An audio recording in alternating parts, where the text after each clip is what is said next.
आपण पाहत आहात बहुजन इंडिया टोडे। बहुजन इंडिया न्यूज टुडे मध्ये आपलं स्वागत आहे। आता जाणून घेऊया ताज्या घडामोडी। दहिगाव रेचा येथे रस्ता दुरुस्तीसाठी बेमुदत उपोषण। तात्काळ दुरुस्ती व नूतनीकरणाची शासन प्रशासनाकडे जोरदार मागणी। तालुका प्रतिनिधी अंजनगाव सुरजी। राष्ट्रीय महामार्गालगत असलेल्या अंजनगाव सुरजी ते दहिगाव रेचा या मार्गाची अवस्था अत्यंत दयनीय झाल्याने रस्त्याची तात्काळ दुरुस्ती व नूतनीकरण करावे या मागणीसाठी दहिगाव रेचा येथे बेमुदत उपोषण आंदोलन सुरू करण्यात आले आहे। ग्रामगीताचार्य मनोहर रेचे यांनी गुरुवार दिनांक 12 मार्चपासून अन्नत्याग उपोषणाला सुरुवात केली। अंजनगाव सुरजी ते दहिगाव रेचा हा रस्ता दहिगाव रेचा, शेलगाव, वढाली, धाडी, जनोना, गरजधरी, पळसखेड, खीरपाणी तसेच मेळघाट परिसरातील अनेक गावांना जोडणारा महत्त्वाचा मार्ग आहे।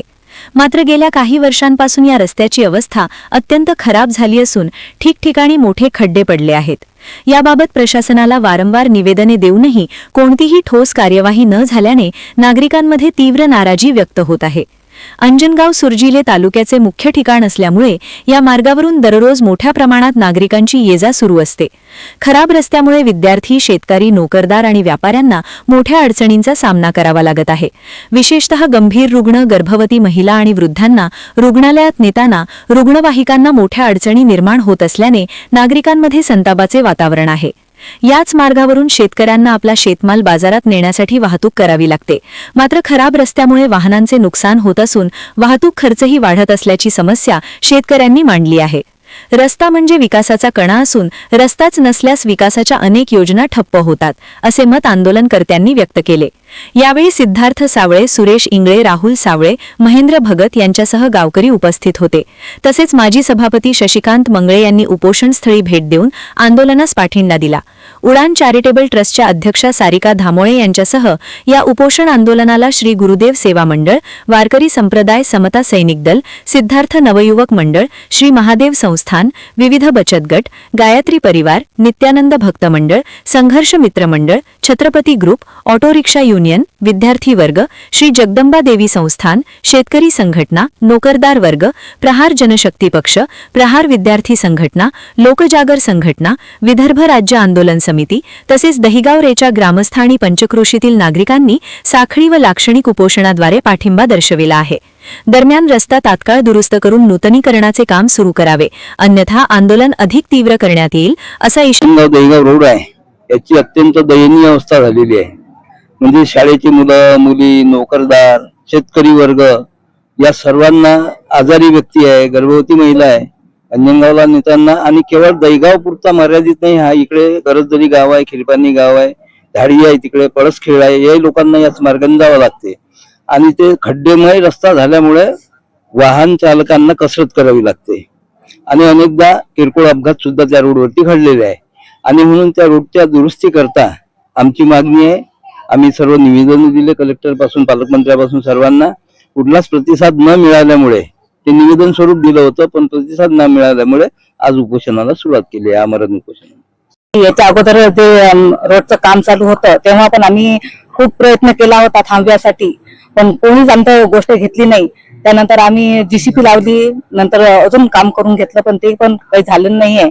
आणि त्यानंतर आता हे उपोषणाचा असा वेळ आला की आम्ही अगोदर विचार केला होता या उपोषणासाठी, पण आम्ही म्हटलं पत्र दिलं, ग्रामपंचायतचे पत्र पण दिलं आम्ही, पण त्याचं काहीच झालेलं नाही आहे। आता जर हे झालं नाही, 2 दिवस आम्ही वाट पाहणार आहे। इकडे पण बाकीचे गाव आहेत, आम्ही मागं सांगितलं होतं, पत्रात लिहिलं होतं की बा इथं समजा शाळेतले लेकरं ऍक्सिडेंट झालेला आहे, तरी पण त्यांनी काहीच कारवाई केलेली नाही आहे। मी 2 दिवस देते, नंतर मी विशेष मीटिंग घेणार आहे आणि नेत्या मग मी काय निर्णय घेणार आहे ते मीटिंग मध्ये घेणार आहे। मी यापुढे पण आधी पण एक निवेदन दिलं होतं तहसीलदार मॅडम पासून, तर मला आपलं पालकमंत्री सरांपर्यंत, बावनकुळे सरांपर्यंत निवेदन दिले होते, पण त्याचं काही उत्तर मिळालं नाही। पण शेवटी दादांना उच्चांनाला बसावंच लागलं, तर सरकारने याची दखल घेण्यात यावी लवकरात लवकर। बहुत खराबच आहे आणि दादा उभे आहे, दादा रस्त्यासाठी उपोषणाला बसले, आता आमचं गाव त्यांच्या पाठीशी आहे। लवकरात लवकर शासनाने दखल घेऊन तो रस्ता सुरूच करावा आणि दादांना जास्त त्रास देऊ नये, कारण दादांना वयोवृद्ध दादा आहेत, त्यांना जास्त जर त्रास असाल तर मग गावाची काय होईल अशा तुम्ही पोहू शकता, कारण संपूर्ण गाव त्यांच्या पाठीशी आहे। हे सर्व आता शासनाने दखल घ्यावं असं आमचं म्हणणं आहे. अंजनगाव सुरजी ते दहीगावच्या या रस्त्याची अत्यंत दयनीय अवस्था आहे. या रस्त्याने सर्व विद्यार्थी वर्ग, महिला वर्ग तसेच अतिशय गंभीर रुग्ण सुद्धा न्यावे लागतात. त्यांची पण तसा खूप मोठी हेळसांड होते. गर्भवती महिलांना तर नेतांना फार मोठी काळजी घ्यावी लागते, चालकाला फार मोठं रिस्क घ्यावं लागते.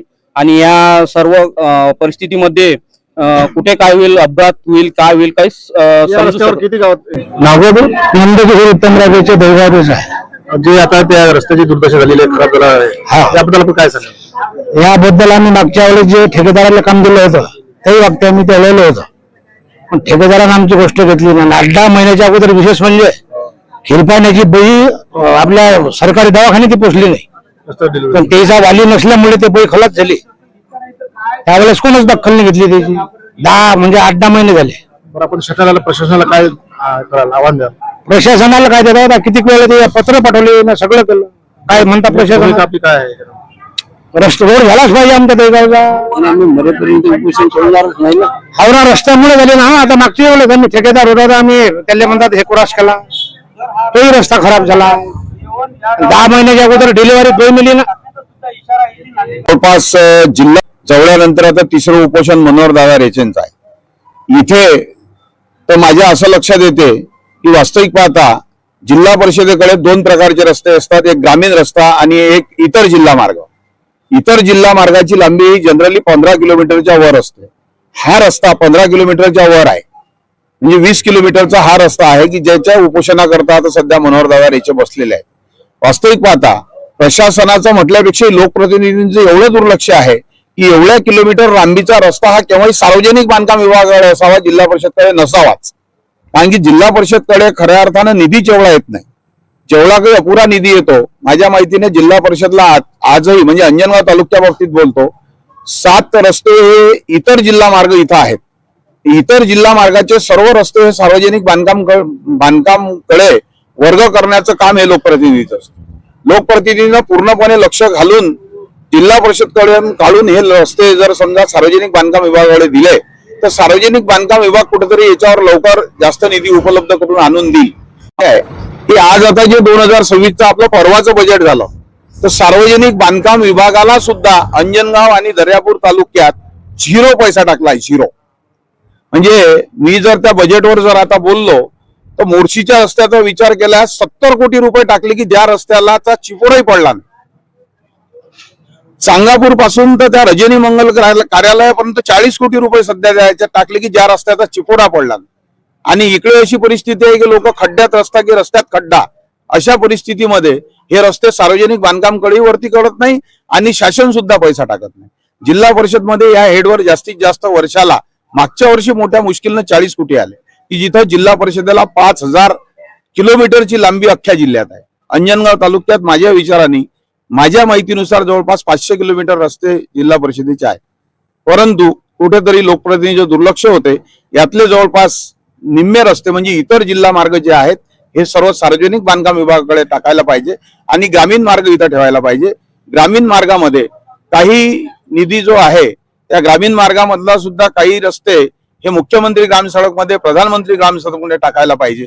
आता दुसरा जर तुम्ही विचार कराल की या रस्त्याचा जर विचार केला तर 900 मीटर लांबीचा रस्ता गेल्या 6 महिन्यापूर्वी इथं झाला, त्याची जर दशा पाहता आजच तो उकळून राहिला तो. आणि पैशाचा सुद्धा जिल्हा परिषदेला शासन पैसा देत असताना 30 लाख रुपये पर किलोमीटरनी पैसा देतो आणि मुख्यमंत्री ग्राम सडकला पैसा देत असताना 70 लाख रुपये एका किलोमीटरला देतो. किती मोठा, एकाच तालुक्यात काम करत असताना सरकारचा सुद्धा किती मोठा दुजाभाव आहे की यांना न्याय द्यावा. कारण की एक ग्रामगीताचार्य व्यक्ती या ठिकाणी उपोषणाला बसलं, जास्त त्यांचा अंत पाहू नये आणि त्वरित हा रस्ता सार्वजनिक बांधकाम विभागाकडे डायव्हर्ट करावा आणि सार्वजनिक बांधकाम विभागामध्ये पुरवणी बजेटमध्ये हा रस्ता आणला तरच हा रस्ता होऊ शकते असं माझं स्पष्ट मत. अंजनगाव तालुका जिल्ह्यातील गाव आहे आणि या ठिकाणी गृहदेवसा मंडळाचे जे कार्यकर्ता असे मनोहर दादा रेचे या ठिकाणी उपोषणाला बसलेले आहेत. गावचं संपूर्ण पाठिंबा त्यांना आहे आणि गावच्या पाठिंबा असल्यामुळेच आता ते उपोषणाला बसलेले आहेत. या अनुषंगाने सांगू इच्छितो की अंजनगाव ते दहीगाव, गरजदरी, सावरपाणी, खीरपाणी आणि अनेक असे गावाचे 5-6 गाव आहेत, तो रस्ता जातो आणि या रस्त्याची अत्यंत दयनीय अवस्था झालेली आहे. त्या अनुषंगाने संपूर्ण गावकरी मंडळी त्यांना पाठिंबा देत आहेत, परंतु शासन आणि प्रशासन याची दखल घेते का हे पाहण्याचा गरजेचं झालेलं आहे. तीव्र आंदोलन छेडू असं सुद्धा या गावकऱ्यांचा इशारा दिलेला आहे. मनोज मुळे, न्यूज टुडे साठी अंजनगाव, सुरजी.